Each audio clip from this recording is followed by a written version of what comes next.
नमस्कार, आप देख रहे हैं प्राइम न्यूज और मैं हूं आपके साथ मोनिका गुप्ता। उत्तराखंड प्राइम में आपको दिखाएंगे उत्तराखंड की तमाम अहम और बड़ी खबरें। इस वक्त की बड़ी खबर से आपको रूबरू करा देते हैं। रुड़की से ये बड़ी खबर आ रही, जहां पर फल मंडी में ज्वाइंट मजिस्ट्रेट का छापेमारी अभियान जो है वो लगातार जारी है। इस वक्त की ये बड़ी खबर आपको दिखा रहे हैं रुड़की से। रुड़की में फल मंडी में ज्वाइंट मजिस्ट्रेट का छापेमारी लगातार जारी। केमिकल लगाकर पकाए जा रहे थे फल, जिस पर छापेमारी की गई है। आपको बता दें कि ज्वाइंट मजिस्ट्रेट ने मौके से बरामद किया है केमिकल को जांच के लिए टेस्टिंग लैब भेजा गया। रिपोर्ट के आधार पर आरोपियों पर कार्रवाई की जाएगी। इस वक्त की बड़ी जानकारी रुड़की से, जहां पर फल को पकाने में एक खतरनाक केमिकल का उपयोग हो रहा था। ज्वाइंट मजिस्ट्रेट ने मौके से वो केमिकल बरामद किया और केमिकल को जांच के लिए टेस्टिंग लैब भेजा गया है। इस वक्त की ये बड़ी जानकारी आपको दे रहे हैं। रिपोर्ट के आधार पर आरोपियों पर कार्रवाई की जाएगी। रुड़की में फल मंडी में ज्वाइंट मजिस्ट्रेट का छापा उनके द्वारा मारा गया। अरशद हुसैन हमारे सहयोगी जुड़ चुके हैं इस खबर पर। अरशद, क्या कुछ जानकारी आपके पास? छापेमारी की गई है और एक खतरनाक केमिकल पकड़ा गया है जिससे फलों को पकाया जाता है। बिल्कुल, आपको बता दूं कि जिस तरह से ज्वाइंट मजिस्ट्रेट इस वक्त इस तरह का अभियान लगातार कर रहे हैं कि वहीं अगर फिलहाल कुछ दिन पहले बंगलौर में भी इसी तरह का एक केमिकल जो कि गुड़ बनाने के काम आता था उसको भी पकड़ा था। वहीं अब नवीन मंडी में भी ज्वाइंट मजिस्ट्रेट ने छापेमारी की है, जिसमें फलों को केमिकल द्वारा बहुत जल्द पकाया जा रहा था और इसे मार्केट में बेचा जा रहा था। तो वहीं भारी मात्रा में यहाँ पर भी केमिकल बरामद किया है और इस केमिकल को अभी फिलहाल अगर बात की जाए तो जांच के लिए भेजा गया, जिसके बाद जांच आने के बाद उक्त व्यापारियों पर भी कड़ी कार्रवाई की जाएगी। बिल्कुल अरशद, क्या इस तरह के ये जो धंधा है जल्द से जल्द फलों को पकाना और इस तरह के का घातक जो खतरनाक केमिकल इसको उपयोग करना, क्या ये प्रदेश में हर जगह पर देखा जा रहा है? क्या यहाँ पर जो छापेमारी है वो लगातार जगह जगह पर की जा रही है? देखिए, अगर बात की जाए रुड़की और मंगलौर आसपास के क्षेत्रों में इस तरह का केमिकल मिला है जो कि लोग उपयोग कर रहे हैं। हालांकि ज्वाइंट मजिस्ट्रेट जगह जगह छापेमारी भी इस मामले को लेकर कर रही है और भी जिलों में या प्रदेश में अधिकारी को चाहिए कि वहां पर भी इस तरह की जांच करे, ताकि वहां भी पता चल सके कि आखिरकार ये कहाँ ये प्रयोग किया जा रहा है।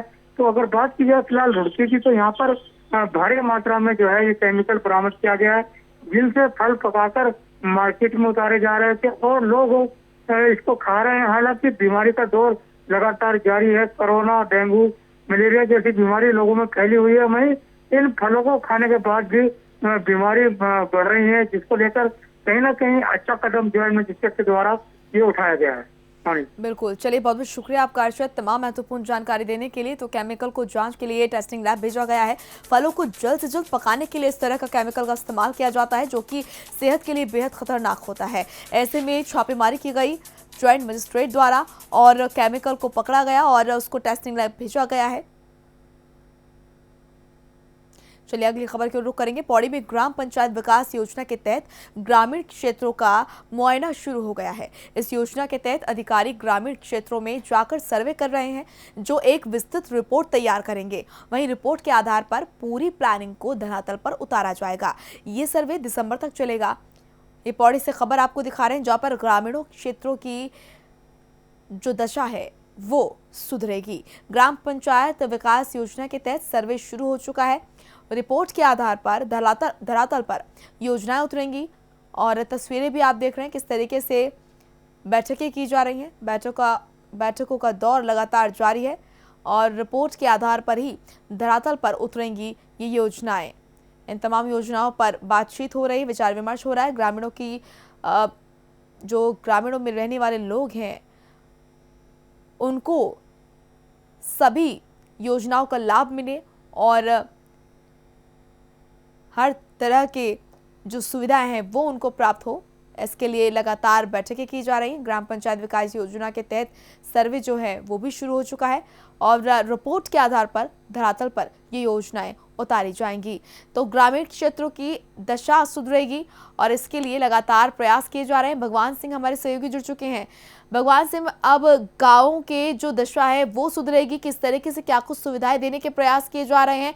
क्या कुछ कायाकल्प होता हुआ नजर आ रहा है? जी मैं आपको बता दूं, मुख्य विकास अधिकारी जो विकास भदौरिया है, काफी उनका यहाँ पे अपने क्षेत्र में जो मुख्य विकास अधिकारी का साफ कहना है कि जो ग्रामीण क्षेत्र में जो लोग प्रवासी वापिस आ रखे हैं, उनका हमारा दायित्व है उनको रोजगार देना। और 2 अक्टूबर से उनको लगातार क्षेत्र में जन जन दौरा कर रहे हैं। सर्वे अधिकारी गाँव तक सर्वे अनुपान किया विकास योजनाओं का त्योहार पे है। तो वही इस तरह से मुख्य विकास अधिकारी का यही कहना है कि वो पहले टिहरी में थे, तो उनका कहना है कि क्षेत्र में जो आशीष भटनाई का ये कहना है कि इस क्षेत्र में जो भी युवा बाहर से आ रहे हैं उनको रोजगार, गांव तक जो लोग वापस आए हैं उनको रोजगार दिया जाए, मुख्यमंत्री की तरफ से रोजगार दिया जाए, जो मुख्य योजना है उनको बताया जाए जिससे उनको फायदा हो और जनता के हित के कार्य को सख्त निर्देश दिए हैं अधिकारियों को कि आशीष भटनाई ने, मुख्य विकास अधिकारी ने, कि सभी को इस योजना का लाभ मिले और प्रशासन पूरा तरीके से इस पे लगा पड़ा है। बिल्कुल। तो क्या जो गांव वाले हैं वो खुश नजर आ रहे हैं? क्योंकि जाहिर सी बात है कि गांव वालों की काफी शिकायतें रहती हैं कि उनको मूलभूत सुविधाएं नहीं मिल पा रही हैं। ऐसे में अब गांव के लिए सोचा जा रहा है, तमाम जो योजनाएं वो उन तक पहुंचे, उनको भी सुविधाएं प्राप्त हो, इसके लिए काम किए जा रहे हैं। तो गाँव वालों की तरफ से क्या कुछ प्रतिक्रिया मिल रही है भगवान सिंह? जी, गांव वाले की प्रकृति यही है कि आशीष भटनाई का जैसे कहते हैं कि जनपद पौड़ी में जैसे खाद्य, जैसे कि कहा जाता है पहाड़ी अनाज का है, तो एक स्टोर खुला है, तो वहाँ पे जो अम्बेश पंत है और आशुतोष नेगी जी है, अम्बेश इस चीज को चला रहे हैं कि एक अच्छा पहल है। इससे गांव की चीजें को जो स्थानीय निवासी खरीद रहे हैं उनको मुनाफा उनको तो वहीं दिया जा रहा है। और यहाँ के जो अम्बेश पंत है अध्यक्ष है, इस वसूली इसके अध्यक्ष के, इसके खाद्य उसके पहाड़ी उत्पादन का, तो काफी इससे लगाव मिल रहा है और लोग खुशी है क्योंकि मुख्य विकास अधिकारी एक ऐसी जगह से आ रखा है जिन चीजों के बारे में सबसे ज्यादा जानता है। तो कहीं ना कहीं इस पे अम्बेश पंत ने भी प्रक्रिया बहुत ही अच्छी सराहनीय कार्य कहा उन्होंने यहाँ पे कि मुख्य विकास अधिकारी आशीष भटनाई जी जो आए हैं, इनके क्षेत्र को जनता को भी सहयोग करना चाहिए और मेहनत जरूर करनी है। जनता का यही कहना है कि क्षेत्र में जो विकास के जो कार्य हो रहे हैं तो उससे काफी हमें निर्भर रहेगा। चलिए, बहुत बहुत शुक्रिया आपका भगवान सिंह तमाम महत्वपूर्ण जानकारी देने के लिए। चलिए अब रुक करेंगे जोशीमठ का। जोशीमठ के कलगोट डुमक में सड़क के साथ स्वास्थ्य और संचार सेवाएं पूरी तरह से बदहाल हैं। आलम यह है कि मरीज को अस्पताल ले जाने की भी कोई व्यवस्था नहीं है। ग्रामीण कई किलोमीटर पैदल चलकर मरीजों को अस्पताल पहुंचा रहे हैं, जिससे इलाका सुविधाओं के अभाव में शहर से पूरी तरह से कट गया है। हालत ये है कि लोग अब इन गांव में रिश्तेदारी बनाने से भी डर रहे हैं। जोशीमठ के कई गांव सुविधाओं से वंचित हैं। सड़क, स्वास्थ्य के साथ संचार सेवाएं भी बाधित हो रही हैं। मीलों पैदल चलकर मरीजों को अस्पताल तक पहुंचाया जाता है, जिसकी तस्वीरें भी हम आपको दिखा रहे हैं। ग्रामीणों को काफी परेशानियों का सामना करना पड़ता है।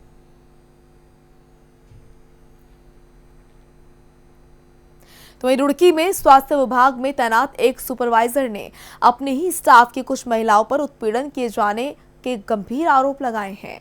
पवन कुमारी का कहना है कि उसने महिला स्वास्थ्य कर्मी को 2 लाख रुपए उधार दिए थे, लेकिन काफी समय बीत जाने के बाद भी उसे पैसा वापस नहीं किया गया। इतना ही नहीं, स्वास्थ्य कर्मी ने उसके खिलाफ ही केस दर्ज करा दिया है और सोशल मीडिया के माध्यम से उसे बदनाम करने की कोशिश की जा रही है। पीड़िता का कहना है कि वो सदमे में है, अगर उसे कुछ होता है तो वो लोग इसके जिम्मेदार होंगे।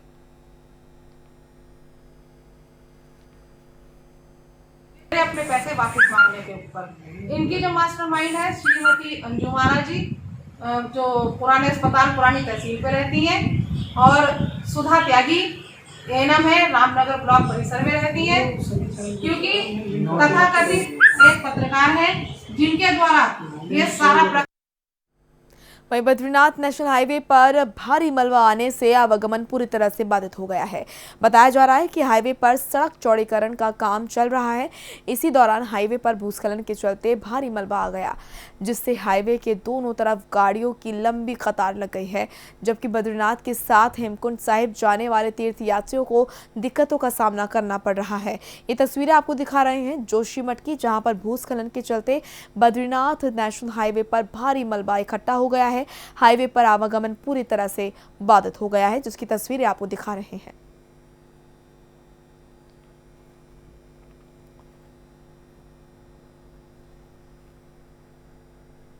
तो वहीं राष्ट्रीय स्तर के टेबल टेनिस खिलाड़ी और यूपीएससी के परीक्षा में आईएएस के पद पर चयनित होने वाले प्रशांत नेगी अपने गृहनगर गोपेश्वर पहुंचे, जहां खिलाड़ियों के जरिए उनका जोरदार स्वागत किया गया। इस अवसर पर उन्होंने राष्ट्रीय स्तर पर पदक पाने वाले खिलाड़ियों को भी सम्मानित किया। दरअसल चमोली के पाखरी ब्लॉक खाल गांव के प्रशांत नेगी बादल यूपीएससी परीक्षा पास कर आईएएस के पद पर चयनित हुए हैं, जिससे प्रशांत के घर वाले ही नहीं बल्कि जनपद में खुशी की लहर है।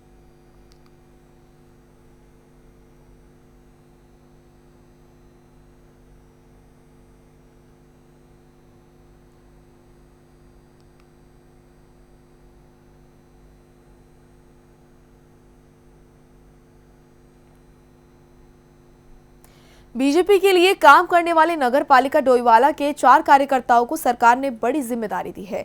सभी को नगर पालिका की तरफ से सभासद नामित किया गया है, जिसके बाद नामित सभासदों ने सीएम रावत और पार्टी पदाधिकारियों का आभार जताया है और कहा कि उनके ऊपर जिम्मेदारी देकर सरकार और संगठन ने जो विश्वास जताया है वो उस पर खरा उतरने की कोशिश करेंगे। साथ ही सरकार के कामों को जन जन तक ले जाने के साथ ही संगठन को मजबूत करने का भी काम किया जाएगा। तो डोईवाला से तस्वीरें आप देख रहे हैं। बीजेपी के 4 कार्यकर्ताओं को मिला है इनाम। संगठन के लिए काम करने पर सभासद नामित किए गए हैं। सीएम के साथ पार्टी पदाधिकारियों का जताया है उन्होंने आभार।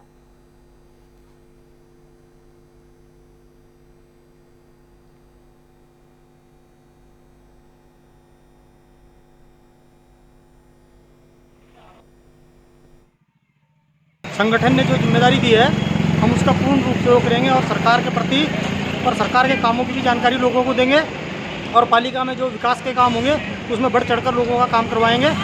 इसके लिए मैं प्रदेश अध्यक्ष, जिला अध्यक्ष, मंडल अध्यक्ष सबको बधाई देता हूँ और माननीय मुख्यमंत्री जी को पुनः बधाई देता हूँ। मैं माननीय मुख्यमंत्री जी का पहले तो बहुत बहुत धन्यवाद और आभार व्यक्त करता हूँ कि उन्होंने मेरे पे जो जिम्मेदारी दी है इसका मैं पूरी जिम्मेदारी के साथ निर्वहन करूँगा और इसके साथ साथ मैं संगठन को भी धन्यवाद देना चाहूँगा जिन्होंने मेरे को जिम्मेदारी दी और आने वाले समय में नगर पालिका में जो विकास कार्य सरकार के द्वारा किए जा रहे हैं उसमें भी लोगों के जन जन तक पहुँच के विकास कार्य कराए जाएंगे।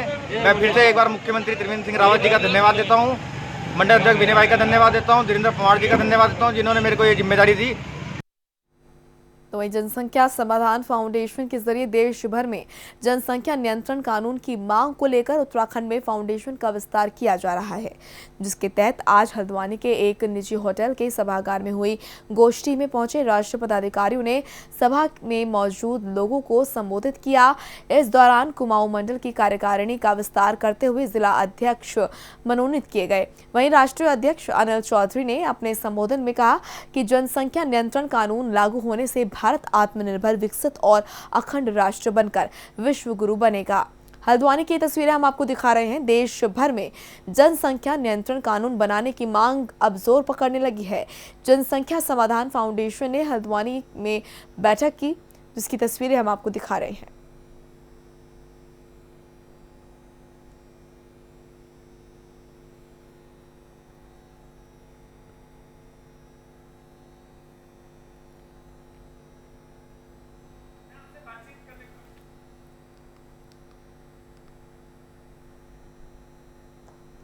चलिए रुक करेंगे इस वक्त की बड़ी खबर का। दिल्ली से हाथरस के लिए रवाना हुआ है सपा डेलीगेशन। इस वक्त की ये बड़ी जानकारी आपको दे रहे हैं। दिल्ली से हाथरस के लिए रवाना हुआ Sapa delegation. Yamuna express way से हाथरस जा रहे हैं सपा के नेता। सपा डेलीगेशन में पूर्व सांसद रामजी लाल, धर्मेंद्र यादव शामिल हैं। अक्षय यादव और अतुल प्रधान जा रहे हैं हाथरस। पीड़ित परिवार से मुलाकात करेंगे सपा के नेता। इस वक्त की बड़ी जानकारी आपको दे रहे हैं। दिल्ली से हाथरस के लिए रवाना हुआ है Sapa delegation. Yamuna express way से हाथरस जा रहे हैं सपा के नेता। तस्वीरें आपको दिखा रहे हैं इस वक्त की। सपा डेलीगेशन में पूर्व सांसद रामजी लाल और इसी के साथ अक्षय यादव और अतुल प्रधान झा भी जा रहे हैं हाथरस। इस वक्त की बड़ी जानकारी आपको दे रहे हैं। पीड़ित परिवार से मुलाकात करने के लिए जा रहे हैं सपा के नेता। नरेंद्र ठाकुर हमारे सहयोगी जुड़ चुके हैं इस खबर पर। नरेंद्र, सपा डेलीगेशन अब निकल चुका है हाथरस में पीड़ित परिवार से मिलने के लिए, क्या कुछ जानकारी, क्या कुछ अपडेट आपके पास? बताना चाहूंगा कि अब से कुछ देर पहले ही सपा का पूरा एक डेलीगेशन हाथरस में गैंग रेप पीड़िता से मिलने के लिए निकल चुका है यमुना एक्सप्रेसवे के रास्ते।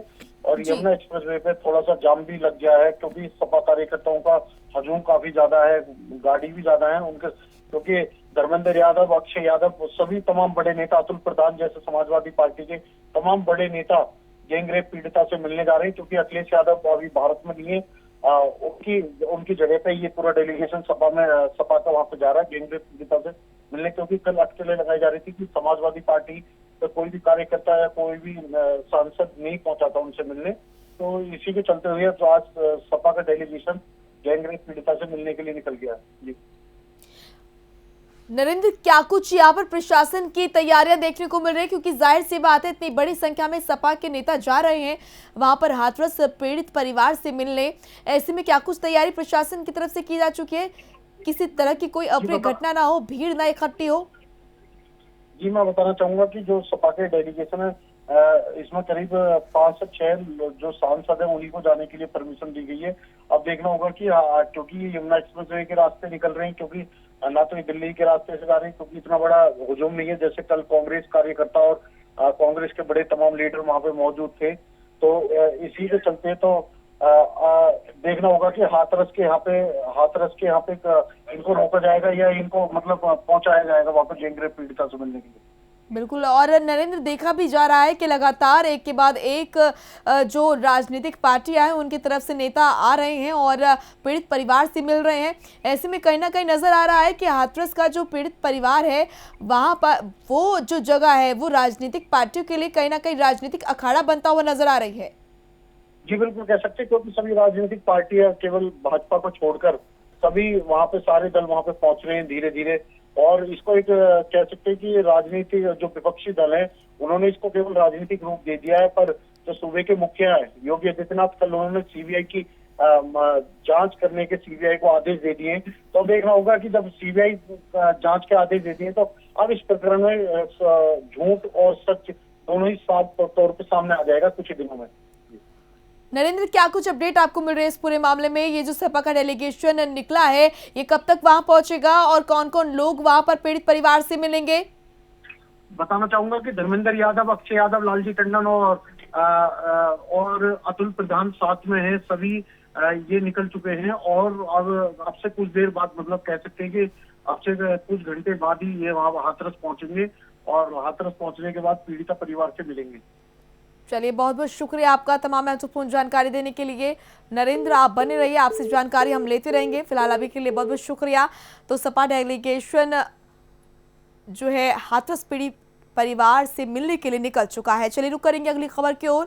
हाथरस की घटना के बाद लखनऊ में लगाए गए हैं पोस्टर में सीएम योगी आदित्यनाथ को कुर्सी से हटाने की मांग की जा रही है। ये बड़ी खबर, हाथरस की घटना के बाद लखनऊ में लगातार पोस्टर लगाए जा रहे हैं और पोस्टर्स में सीएम योगी को कुर्सी से हटाने की मांग की जा रही है। आपको बता दें कि बेटी को पिस्टल, कटार और तलवार से दिखाया गया है लैस। पोस्टर में लिखा है, बेटियों की कमर पर अब करधन नहीं, बेटियों को अब पिस्टल, कटार और तलवार की जरूरत है। ये तस्वीरें आपको दिखा रहे हैं किस तरीके से जो पोस्टर जो है वो लगाया गया है और पोस्टर में क्या कुछ दिखाया गया है वो हम आपको दिखा रहे हैं। पोस्टर में सीएम योगी आदित्यनाथ को कुर्सी से हटाने की मांग की गई है, साथ ही बेटी को पिस्टल, कटार और तलवार से दिखाया गया है लैस। ये तस्वीरें आप देख रहे हैं। पोस्टर में लिखा गया है, बेटियों की कमर पर अब करधन नहीं होगा, बल्कि बेटियों को अब पिस्टल, कटार और तलवार की जरूरत है। इसी के साथ हजरतगंज में कई जगह दीवारों पर ये पोस्टर जो है चस्पा किए गए हैं, जिसमें हाथरस की घटना के बाद लखनऊ में लगातार ये पोस्टर लगाए जा रहे हैं, जिसमें सीएम योगी आदित्यनाथ को कुर्सी से हटाने की मांग की जा रही है। इन पोस्टरों की तस्वीरें हम आपको दिखा रहे हैं। बेटी को पिस्टल, कटार और तलवार से लैस दिखाया गया है। तो यूपी में महिलाओं और बच्चियों के साथ दरिंदगी की वारदात रुकने का नाम नहीं ले रही है। नया मामला अलीगढ़ के खैर थाना क्षेत्र से है, जहां पर मासूम बच्ची के साथ युवक ने दुष्कर्म किया। वहीं गंभीर हालत में बच्ची को अस्पताल में भर्ती कराया गया है, जहां उसकी हालत स्थिर बताई जा रही है, जबकि पुलिस ने आरोपी को पकड़ने के लिए अपनी टीम लगा दी है। अलीगढ़ में मासूम बच्ची के साथ रेप किया गया, गंभीर हालत में बच्ची को अस्पताल में भर्ती कराया गया है। आरोपी की तलाश लगातार जारी है।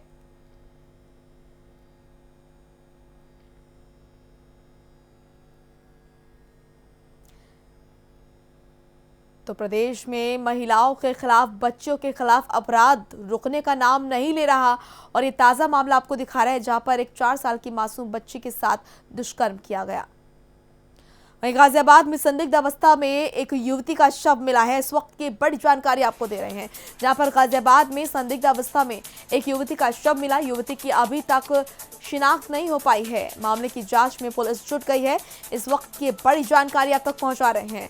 लोनी बॉर्डर थाना क्षेत्र के शिवार गार्डन का ये इलाका जहां पर संदिग्ध हालत में एक युवती का शव मिला। इस वक्त की बड़ी जानकारी, गाजियाबाद में संदिग्ध अवस्था में एक युवती का शव मिला है। युवती की अभी तक शिनाख्त नहीं हो पाई है। आपको बता दें कि मामले की जांच में पुलिस जुट गई है और ये पूरा मामला लोनी बॉर्डर थाना क्षेत्र के शिवा गार्डन इलाके का बताया जा रहा है जहां पर संदिग्ध अवस्था में एक युवती का शव मिला और युवती की अभी तक शिनाख्त नहीं हो सकी है। वहीं पुलिस इस पूरे मामले की जांच पड़ताल कर रही है और हर एंगल से इस पूरे मामले को देख रही है। ये मामला लोनी बॉर्डर थाना क्षेत्र के शिवा गार्डन इलाके का बताया जा रहा है। बड़ी खबर इस वक्त की गाजियाबाद से जहां पर संदिग्ध अवस्था में एक युवती का शव मिला। युवती की अभी तक शिनाख्त नहीं हो पाई है कि युवती कहां की रहने वाली है, कौन है। अभी तक युवती की पहचान नहीं हो पाई है। फिलहाल इस पूरे मामले की जांच में पुलिस जुट गई है।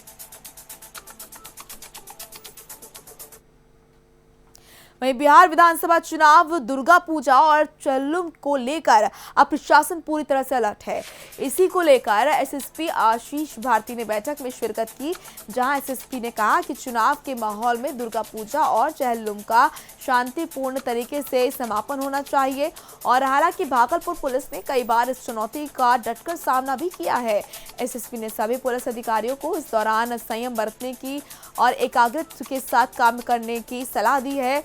वहीं दूसरी ओर आम लोगों की सुरक्षा के लिए आश्वस्त करने और क्षेत्र में कानून व्यवस्था बहाल रखने के लिए एसएसपी के नेतृत्व में पुलिस लाइन से फ्लैग मार्च निकाला गया। ये तस्वीरें भागलपुर की आपको दिखा रहे हैं। विधानसभा चुनाव और त्योहार को लेकर प्रशासन अलर्ट नजर आ रहा है। एसएसपी ने त्योहारों के मद्देनजर बैठक की। एसएसपी ने अधिकारियों को दिशा निर्देश जारी किए।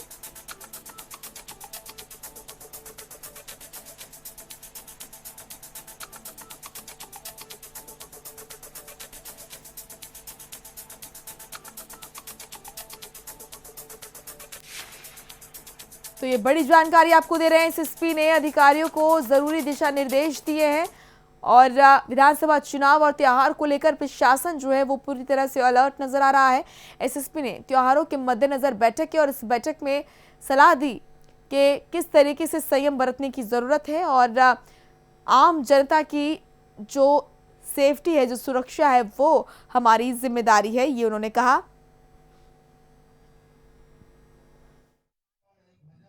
आज भागलपुर पुलिस केंद्र में जो सितंबर महीने का क्राइम मीटिंग आयोजित किया गया था और साथ ही साथ उसमें इलेक्शन से के संबंध में तैयारियों की समीक्षा की गई है और मुख्य जो फोकस रहा है वो इलेक्शन की तैयारियों को सुनिश्चित करने के लिए, क्योंकि हमारे यहाँ 2 फेज में चुनाव है 28 अक्टूबर और 3 नवंबर को। तो सभी थानों की जो तैयारी है वो काफ़ी संतोषप्रद है और लेकिन उसमें अभी कई सुधार की आवश्यकता है। तो उसको लेकर के सभी को निर्देशित किया गया है। 228 अपराधियों के विरुद्ध CCA 3 की कार्रवाई की गई है। उसका लिस्ट भी हम आप लोग को उपलब्ध करा देंगे। पिछले विधानसभा में 100 लोगों के विरुद्ध ही की गई थी, तो इस बार लगभग हम लोग ज़्यादा से ज़्यादा जो भी ऐसे लोग हैं जो कि चुनाव को किसी प्रकार से प्रभावित कर सकते हैं उन सबको चिन्हित करके